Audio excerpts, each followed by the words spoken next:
దళిత హక్కుల పోరాట సమితి వ్యవస్థాపక అధ్యక్షులు జుజ్జువరపు జయరాజు 55వ జయంతిని పురస్కరించుకొని దళిత హక్కుల పోరాట సమితి రాష్ట్ర అధ్యక్షులు జుజ్జువరపు ప్రతాప్ కుమార్ ఆధ్వర్యంలో ఘనంగా జరిగింది. ఈ కార్యక్రమంలో ముఖ్య అతిథులుగా బేతపూడి సుదర్శన్ పాల్గొని జయరాజు గారి చిత్రపటానికి పూలమాలలు అర్పించి కేక్ కట్ చేశారు. ప్రతి ఒక్కరూ ఎస్సీ, ఎస్టీ, బీసీ, మైనార్టీల హక్కుల కోసం గలం విప్పాలని ఉద్యమానికి కొత్త రూపు తీసుకొచ్చింది. జయరాజు లేని వారి లోటు ఇక ఎస్సీ, ఎస్టీ, బీసీ, మైనార్టీలకు తీరని లోటని తెలియజేశారు.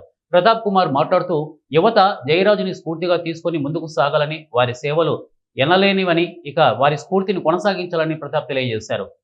మహోన్నత నేత జుజ్జువరపు జయరాజు అన్న గారు ఈరోజు ఈ ఉద్యమము ఈరోజు ఉద్యమం చేస్తున్నామంటే ఆయన ఆశయ సాధనకు అనుగుణంగానే మేము రోజు పోరాటాలు చేస్తున్నాం. ఎందుకంటే ఆయన ఈరోజు లేని లోటు ఈరోజు ఈ ఆంధ్రప్రదేశ్లోనే కాకుండా తెలుగు ఉభయ రాష్ట్రాల్లో మన ఎస్సీ, ఎస్టీ, బీసీ హక్కులకు పోరాడే యోధులు లేకపోవడం చాలా బాధాకరం.